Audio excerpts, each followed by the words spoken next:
Hi friends! నేను మీ సీతా మహాలక్ష్మి. ఈనాటి కథలకి స్వాగతం. ఈరోజు మనం అత్తాకోడళ్ళ పోరు అనే చందమామ కథని చెప్పుకుందాం.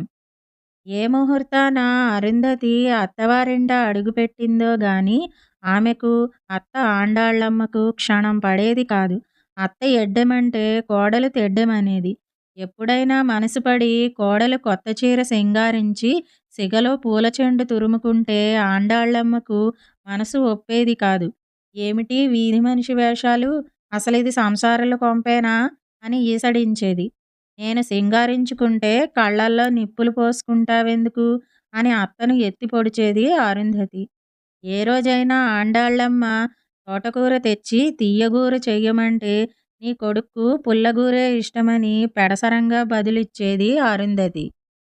రోజంతా పొలంలో కష్టపడి పనిచేసి చీకటి పడే వేళకు ఇంటికి తిరిగి వచ్చే అమరయ్యకు ఈ అత్తాకోడళ్ల పోరుతో మనశ్శాంతి లేకుండా పోయింది.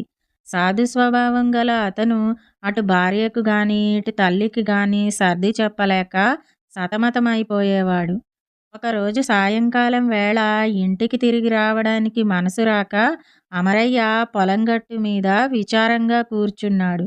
అంతూ పొంతూ లేకుండా ఎటైనా పారిపోవడమా లేక సన్యాసుల్లో కలిసిపోవడమా అని ఆలోచిస్తున్న అమరయ్యను ఆ దారి వెంట వెళుతున్న అతడి మిత్రులు రామయ్య, భీమయ్య చూసి దగ్గరకు వచ్చి, ఏమైంది? కొత్తగా పెళ్ళైన వాడివి ఇలా దిగాలుపడి ఇంటికి పోకుండా ఇక్కడ కూర్చున్నావేమిటి అని అడిగారు. అమరయ్య వాళ్లకు తన పరిస్థితి వివరించి, సరే అంతా నా కర్మ, అనుభవించక తప్పదు కదా, అది సరే, ఇప్పుడు మీ ప్రయాణం ఎక్కడిదాకా అని అడిగాడు.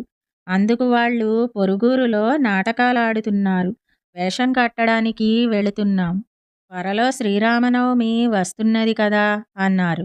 ఆ తర్వాత రామయ్య, భీమయ్యలు కాసేపు అమరయ్యతో అవి ఇవి మాట్లాడి, నువ్వేమీ దిగులు పెట్టుకోకుండా ఇంటికి వెళ్ళు, త్వరలోనే నీ సమస్య పరిష్కారమైపోతుందిలే అన్నాడు రామయ్య. అవును, రామయ్య మాటకు తిరుగులేదు మరి అంటూ భీమయ్య గట్టిగా నవ్వాడు. ఒక వారం గడిచింది. ఆ రోజు నిండు పున్నమి. అమరయ్య గాఢ నిద్రలో ఉన్నాడు.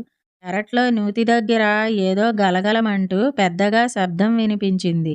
అత్తాకోడళ్ళిద్దరూ ఉలిక్కిపడి లేచి కూర్చుని, ఏమిటా శబ్దం అని ఆశ్చర్యపోతూ పెరటి గుమ్మం తలుపు తీసి పెరట్లోకి వెళ్లారు. నూతిగట్టు మీద రెండు జడల దయ్యాలు కూర్చుని ఒక నగలమూటను ఊపుతూ గలగలమని శబ్దం చేస్తున్నవి. అది చూసి కెవ్వున అరవబోయిన అత్తాకోడళ్లకు గొంతు పెగల్లేదు. అది గమనించిన జడల దయ్యాలు, భయపడకండి, మనుషుల్లో మంచివాళ్లున్నట్టే దయ్యాల్లో మంచి దయ్యాలుండడం విడ్డూరమేం కాదు. అసలు సంగతేమంటే అత్తాకోడళ్ల పోరులేని ఇంట ఈ నగలమూటను వదిలి వెళదామని ఊరంతా గాలిస్తూ ఇటు వచ్చాం. ఎంత తిరిగినా ఎక్కడా అలాంటి ఇల్లు ఒక్కటీ కనిపించలేదు. ఈ ఇంట్లోనూ అత్తాకోడళ్ల మధ్య సఖ్యత ఉన్నట్టు తోచదు అంటూ ఉస్సురుమన్నది పెద్ద జడల దయ్యం. ఈ మాటలతో కొంత ధైర్యం తెచ్చుకున్న ఆండాళ్ళమ్మ, సరే, ఇంతకు ఈ నగలమూట మీకెక్కడిది అని అడిగింది మెల్లగా అడుగు ముందుకు వేస్తూ. ఆ ప్రశ్నకు చిన్న జడల దయ్యం రెండు చేతులతో గట్టిగా తలగోక్కుని, అదంతా చాలా పెద్ద కథ. 4 మాటల్లో, మొన్న అర్ధరాత్రి మేమిద్దరం అడవిలో తిరుగుతుండగా ఇద్దరు దొంగలు ఈ నగల మూటతో మాకెదురుపడి కెవ్వుమంటూ కేకపెట్టి మూటను జారవిడిచి చెట్లకడ్డం పడి పరుగు తీశారు అన్నది. ఆ జవాబు వింటూనే ఆండాళ్ళమ్మ ఏదో మాట్లాడబోయేంతలో అరుంధతి ఆగమన్నట్టు అత్తకేసి గట్టిగా చేయి ఊపి, మీ కథ బుద్ధిమంతులు నమ్మదగినట్టుగానే ఉంది. అయితే ఈ నగలను ఎవరైనా పేదవాళ్లకు దానం చేయకుండా పోరులేని అత్తాకోడళ్లకే ఇవ్వాలన్న ఆలోచన ఎందుకు కలిగింది మీకు అని అడిగింది. అందుకు పెద్ద జడల దయ్యం విచారంగా, గొంతు పట్టుకుపోయే ప్రశ్నే అడిగావు కోడలా, మేమిద్దరం కూడా మీలాగే అయినదానికి కానిదానికి పోట్లాడుకునే అత్తాకోడళ్ళమే. మా ఇంటికెదురుగా ధ్యానమందిరం ఒకటుండేది. అందులో ధ్యానం చేసుకునే జటామునికి మా అరుపులు కేకలు ధ్యానభంగం కలిగిస్తూ ఉండడంతో ఆగ్రహించి మమ్మల్ని దయ్యాలైపొమ్మని శపించాడు. అప్పుడు మేము ఆయన పాదాలపై బడి క్షమించమని కోరగా, ఏ ఇంట్లో అయితే అత్తాకోడళ్ళు సఖ్యంగా ఉంటారో ఆ ఇంటికి మీరు మంచి చేశారంటే అప్పుడు మీకు దయ్యాల రూపం పోయి మనిషి రూపం వస్తుంది అని చెప్పాడు అన్నది. అప్పుడు ఆండాళ్ళమ్మ, ఇంతకు నగల మూటను మాకిస్తారు గదా అన్నది సందేహిస్తూ. ఓ, నిక్షేపంగా ఇస్తాం. దానికి బదులుగా మీరు మాకొక మాట ఇవ్వాలి అన్నది చిన్న జడల దయ్యం. అలాగే చెప్పండి అన్నారు అత్తాకోడళ్ళు ఆశగా. వచ్చే పౌర్ణమికి నగల మూటతో మళ్ళీ వస్తాం. ఈ నగల మీది ఆశతో కాకుండా మీ అత్తాకోడళ్ళు నిజంగానే ఎంతో సఖ్యంగా ఉండాలి.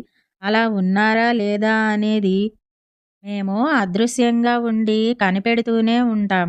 సరే, తొలికోడి కూసే వేళయింది. పోయి తలుపులు మూసుకుని పడుకోండి అన్నవి జడల దయ్యాలు. అత్తాకోడళ్ళు తృప్తిగా తలాడించి ఒకరి చెయ్యి ఒకరు పట్టుకుని ఇంట్లోకి వెళ్ళాక దయ్యాలు రెండు పెరటిగోడ దూకి చీకట్లో కలిసిపోయాయి. ఆ మర్నాటి నుంచి అత్తాకోడళ్ళు మంత్రం వేసినట్టుగా తల్లి కూతుళ్ళలాగా సఖ్యంగా ప్రేమగా మెలగసాగారు. ఇది చూసి అమరయ్యకు అంతులేని ఆనందము ఆశ్చర్యము కలిగింది. ఈ విధంగా 30 రోజులు గడిచిపోయాయి. ఆ రోజు పౌర్ణమి. పెరట్లో వెన్నెల విరగబూచి కాస్తున్నది.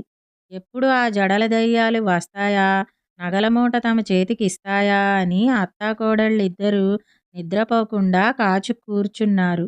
తొలికోడి కూసింది. అయినా దయ్యాల జాడలేదు.